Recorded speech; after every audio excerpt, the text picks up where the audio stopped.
పరిస్థితుల్లోని బీజేపీని ఈ ఎన్నికల్లో కూడా మంచి పెర్ఫార్మెన్స్ చూపిస్తామంటూ బీజేపీ నాయకత్వం చెప్తున్నది.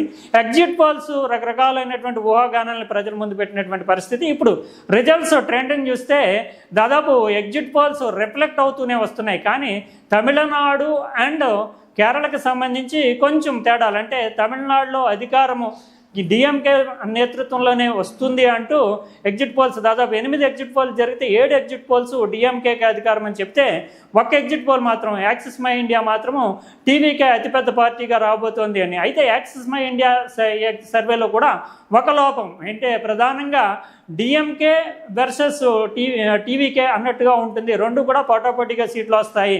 కానీ టీవీకే పై ఎడ్జ్, అంటే విజయ నేతృత్వంలో టీవీకే కొంచెం ఎడ్జ్ సాధిస్తుంది అనేటటువంటి రిజల్ట్స్ ఇచ్చింది. కానీ నిజానికి ఇప్పుడు డిఎంకే థర్డ్ ప్లేస్లోకి పోయి టీవీకే వర్సెస్ ఏఐడిఎంకే అన్నట్లుగా పోటాపోటీగా సీట్లు వస్తున్నటువంటి ట్రెండ్ కనిపిస్తూ ఉంది. ఇంకా వెస్ట్ బెంగాల్లో కూడా పోటాపోటీ వాతావరణం ఉంటుంది అంటూనే ఎగ్జిట్ పోల్స్ చెప్పాయి. ఇక యాక్సిస్ మై ఇండియా అయితే ఇక్కడ ప్రజలు మాట్లాడడానికి కూడా భయపడుతున్నారు.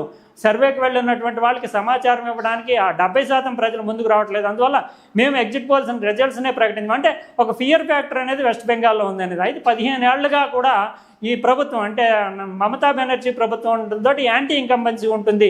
అయితే ఆ యాంటీ ఇన్కంబెన్సీని కూడా ఒక రకంగా చెప్పాలంటే ఫియర్ ఫ్యాక్టర్, 15 ఏళ్లుగా అధికారంలో ఉండడంతో ఫియర్ ఫ్యాక్టర్ కారణంగా ప్రజలు ఎక్కువగా అభిప్రాయం చెప్పలేదంటే యాంటీ ఇన్కంబెన్సీకి రిఫ్లెక్ట్ చేస్తుందనే అంచనాలు కూడా వెలువడినాయి. ఏదేమైనప్పటికీ కూడా ఈ రెండు రాష్ట్రాలు, అంటే తమిళనాడు, వెస్ట్ బెంగాల్ ముఖ్యంగా మనం దృష్టి పెట్టాల్సింది. ఎందుకంటే నేషనల్ స్టేచర్ ఉన్నటువంటి నాయకులు ఇక్కడ నుంచి ప్రభుత్వాలకి నేతృత్వం వహిస్తున్నారు. ప్రధానంగా స్టాలిన్ ఐడియాలజికల్గా ఎన్డీఏకి బీజేపీకి సవాల్ విసురుతున్నటువంటి నాయకత్వం. మరోవైపు తృణమూల్ కాంగ్రెస్ నేతృత్వంలో ఉన్నటువంటి మమతా బెనర్జీ మాత్రము ప్రధానంగా ప్రధానమంత్రిని టార్గెట్ చేస్తూ నేను ఇక ముందు ఈ ఎన్నిక తర్వాత ఢిల్లీని టార్గెట్ చేస్తాను, ఢిల్లీకి వచ్చి కూర్చుంటానన్నారు. ఇండియా కూటమికి కూడా ఈసారి కనుక నిజానికి ఆమె అధికారంలోకి వచ్చుంటే కనుక ఇండియా కూటమి నాయకత్వం నాకు ఇస్తే మాత్రమే నేను ముందుకు వెళ్తాను అనేటటువంటి పరిస్థితి ఉంటుంది. ఎందుకంటే అంతటి సీనియర్ నాయకులు రాలు, ఫైర్ బ్రాండ్ కూడా ఆమె. అందువల్ల ఇప్పుడు దానికి బ్రేక్ పడుతుంది. ఒక రకంగా చెప్పాలంటే కాంగ్రెస్ పార్టీకి ఇది కొంత రిలీఫ్. ఎందుకంటే రాహుల్ నాయకత్వం కావచ్చు, కాంగ్రెస్ పార్టీ నాయకత్వం కావచ్చు, దానికి సవాల్ లేదు ఇప్పుడు. ఎందుకంటే ప్రధానంగా మమతా బెనర్జీ వెనకబడటం అనేటటువంటి. ఇంకా రిజల్ట్స్ యొక్క ట్రెండ్ని చూస్తే కనుక ఎలా ఉంది అనేది వెస్ట్ బెంగాల్ మనం చూద్దాం. వెస్ట్ బెంగాల్కి చాలా ప్రాముఖ్యం ఉంది. ఎందుకంటే ఎన్డీఏ దాదాపు 12 సంవత్సరాలుగా అధికారంలో ఉన్నప్పటికీ కూడా వెస్ట్ బెంగాల్లో పాగా వేయడం అనేటటువంటిది సాధ్యం కావటం లేదు. వెస్ట్ బెంగాల్కి భారతదేశానికి చాలా, అంటే భారతదేశ స్వాతంత్రోద్యమం కాలం నుంచి కూడా ఐడియాలజికల్ గా కానీ సిద్ధాంతంగా కానీ రకరకాల కోణాల్లో భారతీయ జనతా పార్టీ సంబంధించినటువంటి విషయాల్లో వెస్ట్ బెంగాల్ చాలా కీలకమైనటువంటి. వెస్ట్ బెంగాల్ మీద చాలా ఎఫర్ట్ పెట్టారని చెప్పాల్సి ఉంటుంది. ఎందుకంటే మనకి వందే మాతరం ఉద్యమం, భారతదేశము ఒకటే ఐడెంటిటీ అనేటటువంటి భావాన్ని కల్పించిందే వెస్ట్ బెంగాల్. అంటే బెంగాల్ విభజన తర్వాత 1905లో నిజానికి అంతకుముందు భారతదేశం రకరకాల ప్రెసిడెన్సీలుగా ఉన్నప్పటికీ కూడా ఏకతాభావం, భారతదేశ స్వాతంత్రం అనేటటువంటిది ప్రజలంతా కూడా హిందూ ముస్లింలు కూడా కలిసి ముందుకు వెళ్ళాలి బ్రిటిష్ వ్యతిరేకంగా అనేటటువంటి ఒక భావాన్ని కలిగించినటువంటి రాష్ట్రం వెస్ట్ బెంగాల్. ఇప్పటికీ మనకు తెలుసు వందే మాత్రం కావచ్చు, జనగణమన కావచ్చు, ఆ కల్చరల్ ఐడెంటిటీ కూడా మనకి వెస్ట్ బెంగాల్ నుంచి వచ్చింది. ఇంటలెక్చువల్ రాష్ట్రం కూడా. ఆ రాష్ట్రంలో పాదుకొనకుండా, ఆ రాష్ట్రంలో అడుగు పెట్టకుండా, ఆ రాష్ట్రంలో అధికారం సాధించకుండా ఎన్డీఏ ఎంతకాలం పరిపాలించినా కూడా భారతీయ ఐడెంటిటీకి రిఫ్లెక్ట్ చేయడానికి ఒక పట్టు అనేది సాధించలేదు అనేటటువంటి భావన ఉంది. ఇప్పుడు భారతీయ జనతా పార్టీ తొలిసారిగా రకరకాల ఈక్వేషన్స్ తోటి తొలిసారిగా బెంగాల్లో అడుగు పెట్టబోతోంది అధికారంలో. ఆ బెంగాల్కు ఉండేటటువంటి వందే మాతరం ఉద్యమం జరగడం, బెంగాల్ విభజనకు వ్యతిరేకంగా భారతదేశం అంతా కూడా ఐకమత్యం అవడం, ఆ తర్వాత కాలంలోనే స్వాతంత్రం అనేటటువంటి భావన పాదుకొండం అనేటటువంటి జరిగింది. వెస్ట్ బెంగాల్లో జరుగుతున్నటువంటి ఎగ్జాక్ట్ పోల్స్ రిజల్ట్స్ చూస్తే కనుక భారతీయ జనతా పార్టీ నిజానికి ఎగ్జిట్ పోల్స్లో వచ్చినటువంటి దాన్ని మించి పెర్ఫార్మెన్స్ చేస్తుంది. అది ప్రధానంగా ఎందుకంటే ఫియర్ ఫ్యాక్టర్ కారణంగా ప్రజలు ప్రభుత్వానికి వ్యతిరేకంగా, అంటే అక్కడ ఉండేటటువంటి రాష్ట్ర ప్రభుత్వానికి వ్యతిరేకంగా తమ భావాన్ని చెప్పడానికి ముందుకు రాలేదు. అయితే కొంత శాంప్లింగ్ మాత్రం తీసుకుని రిజల్ట్స్ ప్రకటించారు. ఆ ఫియర్ ఫ్యాక్టర్ అనేది ఇప్పుడు రిజల్ట్స్లో, అంటే పోల్లో ప్రతిబింబించింది. అందువల్లే బీజేపీ పెర్ఫార్మెన్స్ వెస్ట్ బెంగాల్లో ఊహించిన దానికంటే కూడా ఎక్కువగా కనిపిస్తుంది. నిజానికి exit polls, poll of polls అంటే యావరేజ్న 8 పోల్స్ తీసుకుని యావరేజ్ చేసినప్పుడు 143 బీజేపీకి వస్తే 142 తృణమూల్ కాంగ్రెస్కి వస్తాయి. అంటే టగ్ ఆఫ్ వార్గా ఉండబోతుంది వెస్ట్ బెంగాల్ అంటూ ఎగ్జిట్ పోల్స్ ఇచ్చాయి. అంటే పోల్ ఆఫ్ పోల్స్ అంటే ఓవరాల్ పోల్ ఆఫ్ పోల్స్ సగటు. కానీ ఇక్కడ పెర్ఫార్మెన్స్ చూస్తే కనుక బీజేపీ ప్లస్ 165 సీట్లలో ఆధిక్యంలో ఉంది ఇప్పటికీ లీడింగ్లో వెస్ట్ బెంగాల్లో. అదే టీఎంసీ చూస్తే కనుక 113, అంటే ఆల్మోస్ట్ అధికారమైనటువంటిది సెటిల్ అయిపోయినట్టుగానే చెప్పాల్సి ఉంటుంది. ఎందుకంటే దాదాపు 52 సీట్ల వరకు కూడా ఈ రెండిట్ల మధ్య తేడా ఉంది. అందులోని అధికారంపై పెడుతున్నటువంటి పార్టీకి చివరిలో 10% ఎక్సెస్ సీట్లు కూడా వస్తాయి. ఎందుకంటే చివరికి వచ్చేటప్పటికి పబ్లిక్ మూడ్ని ఇవి మాత్రం ప్రైమరీగా రిఫ్లెక్ట్ చేస్తాయి తప్ప తర్వాత చూస్తే కనుక క్రమక్రమంగా సీట్లు అధికారంలోకి వచ్చే పార్టీకి పెరుగుతూ ఉంటాయి. ప్రతిపక్షంలో ఫస్ట్లో పోటీ ఇచ్చినటువంటి ప్రతిపక్షం క్రమక్రమంగా కొద్దిగా సీట్లు తగ్గడానికి కూడా ఉంటాయి. ఎందుకంటే అది సర్వసాధారణంగా జరిగే తంతు. ఇప్పుడు చూస్తే కనుక 165 సీట్ల దగ్గర భారతీయ జనతా పార్టీ కనిపిస్తుంది, 113 సీట్ల దగ్గర టీఎంసీ కనిపిస్తుంది. ఈ రెండింటిని కనుక మనము ఎక్స్పోజ్ చేసి చూస్తే కనుక, అంటే ప్రీ అజంప్స్ చేసి చూస్తే కనుక భారతీయ జనతా పార్టీ 175, 180 సీట్ల వరకు కూడా వెళ్ళడానికి అవకాశం ఉంటుంది. అదే సమయంలో టీఎంసీ 100 బిలో అంటే 100 బిలోకి పడిపోవడానికి కూడా ఓవరాల్గా మనకి ట్రెండ్స్ని బట్టి తెలుస్తూ ఉంటుంది. 12-12.5కి క్లియర్ కట్. అంటే ఇప్పటికీ జరిగినటువంటి రిజల్ట్ చూస్తే కనుక 4 రౌండ్లు మాత్రమే కౌంటింగ్ అయినట్లుగా మనకి నేషనల్ అంచనాలను బట్టి తెలుస్తుంది. కానీ ఈ ఫిగర్స్ మాత్రం చూసారో ఇప్పుడే 165 దగ్గర 113 దగ్గర ఉండేవి. కానీ మనకి 5 నిమిషాల కాల వ్యవధిలోనే 168కి బీజేపీ పెరిగింది. అది 113 నుంచి టీఎంసీ 111కి పడిపోయింది. అంటే ఇవి తగ్గడానికి, అంటే ప్రతిపక్షం అధికారంలో ఉన్నటువంటి టీఎంసీకి మరింతగా సంఖ్య పెరగడానికి, పోటీ పడుతున్నటువంటి కంటెంటర్ అయినటువంటి బీజేపీకి ఇంకా మరింతగా పెరగడానికి స్కోప్ ఉంటుంది. ఇంకా కేరళకి సంబంధించి చూస్తే కనుక కేరళలో కూడా కమ్యూనిస్ట్ పార్టీ 10 ఏళ్ల నుంచి అధికారంలో ఉంది. పోటాపోటీ వాతావరణం ఉంటుంది ఎల్డీఎఫ్ యూడీఎఫ్ మధ్య. రెండు కూడా టగ్ ఆఫ్ వార్. ఎందుకంటే నాయకుడైనటువంటి విజయన్ చాలా సమర్థవంతమైనటువంటి నాయకుడు, అంతేకాకుండా సంక్షేమ పథకాలు ఇతరత్ర కూడా ప్రభావం చూపుతున్నాయి. అందువల్ల సాధారణంగా అయితే కేరళలో ఒకసారి ఎల్డీఎఫ్ వస్తే ఇంకోసారి యూడీఎఫ్ వస్తుంది. కానీ ఈ ట్రెండ్ని 2021లో మార్చి చూపించాడు విజయన్. 2 సార్లు ఎల్డీఎఫ్ ప్రభుత్వం ఉంది, 10 ఏళ్లుగా ఎల్డీఎఫ్ ఉంది. యూడీఎఫ్కి ఈసారి మాత్రం తప్పనిసరి ఛాన్స్ అంటూ అందరూ ఊహించారు. కానీ విజయన్ నేతృత్వంలో ఎల్డీఎఫ్ కూడా చాలా పోటీ ఇస్తోంది అనేటటువంటి ఎగ్జిట్ పోల్స్ రిజల్ట్స్ వచ్చాయి. కానీ యాక్చువల్గా చూస్తే కనుక కేరళలో ఆ రకమైనటువంటి పోటీ మాత్రం ఎగ్జాక్ట్ పోల్స్లో కనిపించట్లేదు. ఎల్డీఎఫ్ దాదాపు యూడీఎఫ్ పెర్ఫార్మెన్స్లో సగానికి పడిపోయింది. అంటే టగ్ ఆఫ్ వారు, పోటాపోటీ వాతావరణం ఏమీ కనిపించలేనటువంటి పరిస్థితి. అంటే 70 పైచిలుకు సీట్లు యూడీఎఫ్కి వస్తే 40 పైచిలుకు సీట్లు మాత్రమే ఇప్పుడు అధికారంలో ఉన్నటువంటి ఎల్డీఎఫ్కి వస్తున్నాయి. ఇది నిజానికి యూడీఎఫ్ 78 సీట్లలో ఉంది. ఇక పుదుచ్చేరి విషయానికి సంబంధించి చూస్తే కనుక పుదుచ్చేరి మొదటి నుంచి అనుకుంటున్నది రంగస్వామి అక్కడ ఉండేటటువంటి ఎన్డీఏ, అంటే బీజేపీ చిన్న పార్ట్నరే అక్కడ 30 సీట్లే, అంటే కేంద్రపాలిత ప్రాంతం 30 సీట్లే కావడం వల్ల అక్కడ పెర్ఫార్మెన్స్ సాధారణంగా. కేరళలో 78 సీట్లలో యూడీఎఫ్ అధికారంలో, అంటే ఈ కాంగ్రెస్ నేతృత్వంలోని యూడీఎఫ్ ఉంటే 45 చోట్ల మాత్రమే అది ఉంది. ఇంకా పుదుచ్చేరి 16 ఎన్ఆర్సీ ఉంటే టీవీకే, అంటే విజయ్ ఇక్కడ కూడా చాలా ప్రభావాన్నే చూపుతున్నాడు. అంటే విజయ్ తమిళనాడులో స్వీప్ చేస్తున్నటువంటి విజయ్, స్వీప్ అంటే ఆల్మోస్ట్ ప్రధానమైనటువంటి మేజర్ పక్షంగా వస్తున్నటువంటి విజయ్ ఇక్కడ కూడా పుదుచ్చేరిలో కూడా 4 సీట్లు తెచ్చుకున్నాడు. కాంగ్రెస్ ప్లస్ అంటే డిఎంకే ఇవన్నీ కలిపి 3 సీట్లు మాత్రమే ఉంది. ఇది ఇక్కడ అధికారం కన్ఫర్మ్ అయిపోయినట్టే, అంటే ఎన్డీఏ కూటమికి ఇది ఇక్కడ అధికారం కన్ఫర్మ్ అయిపోయినట్టే. ఇంకా కేరళలో కూడా యూడీఎఫ్ 77 సీట్లు వస్తే కనుక ఇక్కడ 45లో ఉన్నాయి కనుక అక్కడ కూడా యూడీఎఫ్ అంటే కాంగ్రెస్ నేతృత్వంలో అధికారం కన్ఫర్మ్ అయినట్టుగానే చెప్పాల్సి ఉంటుంది.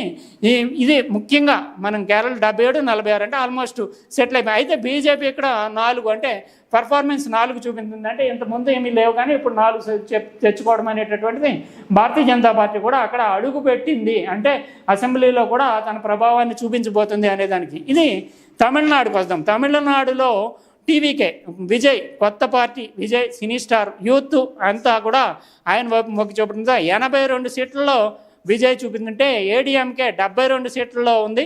డిఎంకే థర్డ్, అంటే ఇప్పుడు అధికారంలో ఉన్నటువంటి డిఎంకే 56 సీట్లకు మాత్రమే. అంటే ఇది ఇంకా మరింతగా తగ్గేటటువంటి అవకాశం కూడా ఉంటుంది. అంటే నిజానికి అధికారం కోసం టీవీకే అంటే విజయ్ ప్లస్ ఏడీఎంకే పోటీ పడుతున్నాయి.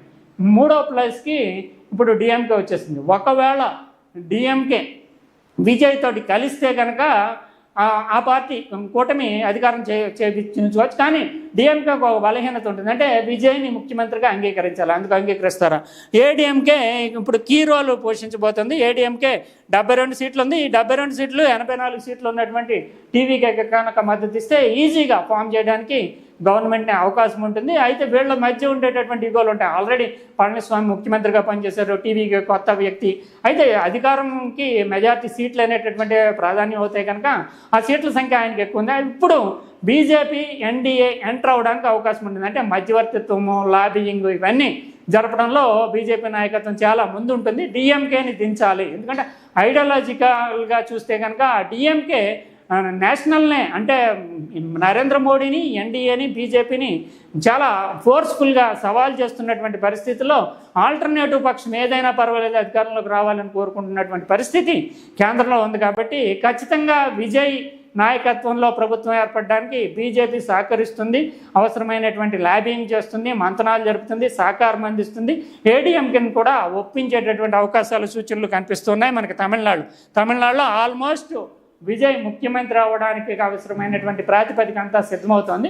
ఇప్పుడు లాబియింగ్, మంతనాలు, ఇతరత్ర అనేక విషయాల్లో కేంద్ర నాయకత్వం అంటే బీజేపీ నాయకత్వం ఎంటర్ అవ్వడానికి అవకాశం మనకి తమిళనాడులో కనిపిస్తుంది. డిఎంకేది ఆల్మోస్ట్ పవర్ లాస్ట్.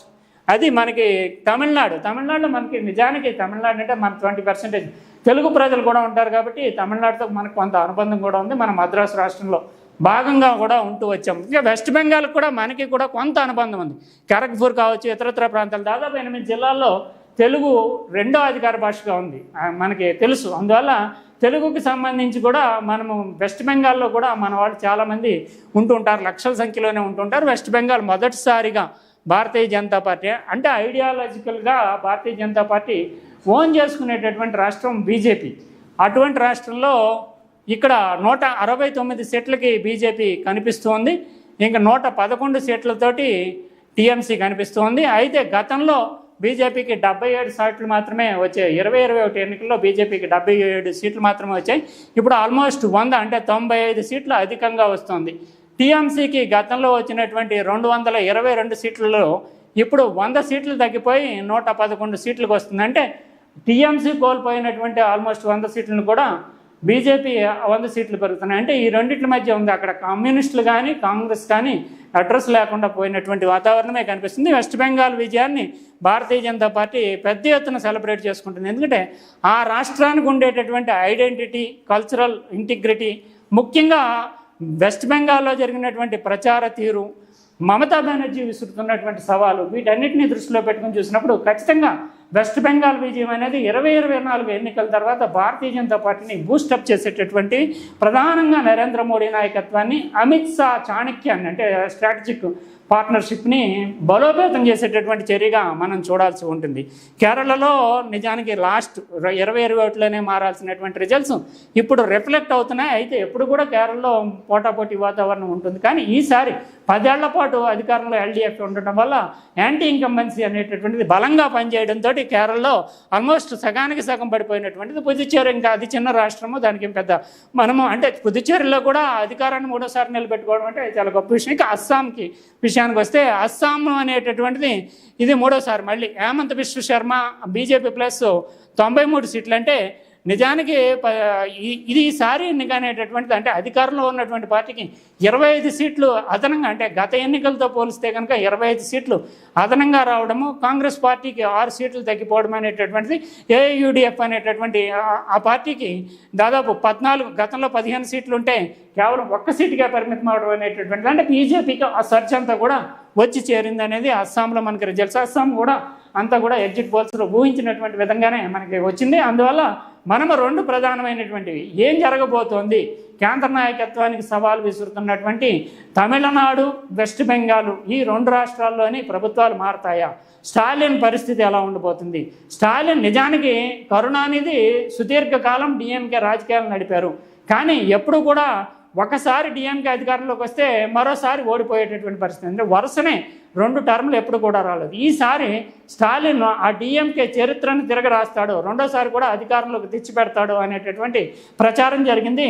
దాదాపు 7 ఎగ్జిట్ పోల్స్ కూడా డిఎంకే మళ్ళీ అధికారంలోకి రాబోతుంది అన్నారు. అదే సమయంలో యాక్సిస్ ఇండియా మాత్రం డిఎంకే సెకండ్ ప్లేస్లో ఉంటుంది, టీవీకే మొదటి ప్లేస్లో ఉంటుంది. కానీ డిఎంకేకి టీవీకేకి మధ్యలో తేడా చాలా స్వల్పంగా ఉంటుంది, ఈ రెండే పోటీ పడతాయి అధికారం కోసం అని చెప్పింది. కానీ యాక్చువల్గా చూస్తే కనుక డిఎంకే థర్డ్ ప్లేస్కి వెళ్ళిపోయింది. అంటే అక్కడ ఉండేటటువంటి అధికారంలో ఉండడము రకరకాలైనటువంటి ప్రభావాల కారణంగా డిఎంకే మాత్రము యాంటీ ఇంకంబెన్సీ అనేటటువంటి ఎగ్జిట్ పోల్స్ రిఫ్లెక్ట్ కాకుండా ప్రజల్లో పెద్దగా చర్చ నలగకుండా చాలా జాగ్రత్తలు తీసుకుందనే మనకి ఈ రిజల్ట్స్ని బట్టి చూస్తే అర్థమవుతుంది. అంటే ప్రజల్లో చాలా తీవ్రమైనటువంటి వ్యతిరేకత అసంతృప్తి ఉండడమే థర్డ్ ప్లేస్కి పడిపోవడానికి ప్రధాన కారణం. ఏడీఎంకే సెకండ్ ప్లేస్కి కాదు, అసలు ఏడీఎంకేకి నాయకత్వ బలహీనతలు ఉన్నాయి. జయలలిత తర్వాత ఆ పార్టీ పుంజుకోలేదు. ఇది థర్డ్ ప్లేస్లో డిస్టెంట్ థర్డ్లోకి వెళ్ళిపోద్ది, 30 సీట్లు కూడా పడిపోద్ది అనుకున్నటువంటి పరిస్థితుల్లో ఈ టీవీకేతో విజయ్ పార్టీతోటి పోటీ పడేటటువంటి వాతావరణానికి వచ్చి ఈ రెండు అంటే టీవీకే ఏఐడిఎంకే రెండు పోటీ పడుతున్నటువంటి పరిస్థితి కనిపిస్తుందంటే డిఎంకే యొక్క బలహీనతలు కనిపించకుండా చాలా జాగ్రత్తలు తీసుకున్నట్లుగానే మనకి అర్థమవుతుంది. ఇక పుదుచ్చేరికి సంబంధించి 16-4-3 అది కన్ఫర్మ్. తమిళనాడుకి సంబంధించి మాత్రము ఇంకా కొంత సంశయం ఏంటంటే ఎవరెవరు కలుస్తారు, తమిళనాడులో ఏ ఏ పార్టీలు కాంబినేషను కలుస్తుంది అంటే డిఎంకే పూర్తి స్థాయిలో రాజీ పడి డిఎంకే 50 సీట్లు ఉన్నటువంటి డిఎంకే పూర్తి స్థాయిలో రాజీ పడి స్వచ్ఛందంగా వాలంటరీగా మేము ప్రభుత్వంలో చేరం మీకు మద్దతు ఇస్తాము. ఎందుకంటే ఏడీఎంకే అధికారంలోకి రావడానికి కానీ ఏడీఎంకే పార్ట్నర్షిప్ తోటి కానీ డిఎంకే పార్ట్నర్షిప్ తోటి కానీ టీవీకే అధికారంలోకి రావాల్సి ఉంటుంది. అందువల్ల డిఎంకే తనను తాను తగ్గించుకొని విజయ్కి మద్దతు ఇస్తే కనుక విజయ్ వస్తాడు. ఎందుకంటే విజయ్ ముందుగానే ఒక ప్రకటన చేశాడు, పొలిటికల్ రైవల్ అంటే రాజకీయ శత్రువుగా డిఎంకేని చూస్తున్నాను, ఐడియాలజికల్ రైవల్గా బీజేపీని చూస్తున్నాను అన్నాడు. కానీ ఏఐడిఎంకేని మాత్రం ఆయన రైవల్గా చూస్తున్నానని లేదు, అదే సమయంలో ఐడియాలజికల్ రైవల్గా కూడా చూస్తున్నానని లేదు. అంటే పొలిటికల్ రైవల్ కాదు, ఐడియాలజికల్ రైవల్ కాదు ఏఐడిఎంకే. ఏఐడిఎంకేలో బీజేపీ చిన్న పార్ట్నర్, అందువల్ల ఏఐడిఎంకే ప్లస్ టీవీకే కలిసి ఫామ్ చేయొచ్చు. అయితే ఇక్కడ కూడా యుగోల ఇష్యూస్ ఉంటాయి. ఎందుకంటే విజయ్ ఆల్రెడీ కొత్తగా వచ్చినటువంటి వ్యక్తి, పళనిస్వామి ఆల్రెడీ ముఖ్యమంత్రిగా పనిచేసినటువంటి వ్యక్తి తగ్గి డిప్యూటీ సీఎంగా సెటిల్ అవుతాడా, లేదంటే బయట నుంచి మద్దతు ఇచ్చి విజయ్ని అధికారంలోకి రావడానికి సహకరిస్తాడా? డిఎంకే ఈ కూటమిని దెబ్బతీయాలంటూ స్వచ్ఛందంగా ఎటువంటి పదవులు ఆశించకుండానే తనకుండేటటువంటి 50 మంది సభ్యులతోటి ఎక్కడ టీవీకేకి మద్దతు పలుకుతుందా? ఎందుకంటే 234 సీట్లలో 117 సీట్లు వచ్చినటువంటి వాళ్ళకి అధికారం వస్తుంది. కానీ ఇక్కడ హంగ్, ఎందుకంటే 117 సీట్లు ఎవరికి వచ్చే పరిస్థితి లేదు. టీవీకే ఆల్మోస్ట్ 90 దగ్గర ఆగిపోతుంది, ఏఐడిఎంకే 70-72 దగ్గర ఆగిపోతుంది, డిఎంకే 56-50 దగ్గర ఆగిపోతుంది. అంటే ఎవరు కూడా సింగిల్గా ఫామ్ చేయడం సాధ్యం కాదు, రెండు కలిస్తే మాత్రమే కాంబినేషన్ వస్తుంది. ఆ కాంబినేషన్ ఎలా జరుగుతుందంటే ఇప్పుడు మనకి హంగ్ ముఖ్యంగా ఇప్పుడు ఈ ఎన్నికలు 5 రాష్ట్రాల ఎన్నికల్లో కూడా ఒకటి మాత్రమే మనకి తమిళనాడు రిజల్ట్ మాత్రము చాలా ఉత్కంఠభరితంగా నేషనల్ డిబేట్కి తావిస్తోంది. వెస్ట్ బెంగాల్ భారతీయ జనతా పార్టీకి ఒక బూస్ట్ ఇస్తుంది. అంటే ఎంతో సుదీర్ఘకాలం వేచి చూసినటువంటి గడియలు సుముహూర్తమైనట్టుగా ఇంకా భారతీయ జనతా పార్టీ భవిష్యత్తులో దీన్ని చాలా ఎనర్జెటిక్గా నేషనల్ ఇంపాక్ట్ చూపించే విధంగా ప్రచారం చేసుకునేటటువంటి అవకాశం ఉంటుంది. అక్కడ కాలు పెట్టడం అనేటటువంటిది 2029 ఎన్నికల నాటికి దేశవ్యాప్తంగా, ఎందుకంటే వెస్ట్ బెంగాల్కు ఉండేటటువంటి ప్రాధాన్యము నార్త్ ఈస్టర్న్ అంటే ఈశాన్య రాష్ట్రాలకి వెస్ట్ బెంగాల్ ముఖద్వారంగా ఉంది. అంతేకాకుండా వెస్ట్ బెంగాల్లో కల్చరల్ ఐడెంటిటీ చాలా ఎక్కువగా ఉంటుంది. అందులోనే వెస్ట్ బెంగాల్కి సంబంధించినటువంటి ముస్లిం పాపులేషను దాదాపు 27% పైచిలు కంటే 27 నుంచి 34% ఉండడం, బంగ్లాదేశ్ నుంచి వలసలు వచ్చి కూడా ఇక్కడ ఓటర్లు అయిపోతున్నారు అనేటటువంటిది ఈ మధ్యకాలంలో పెద్ద సమస్యగా మారటము.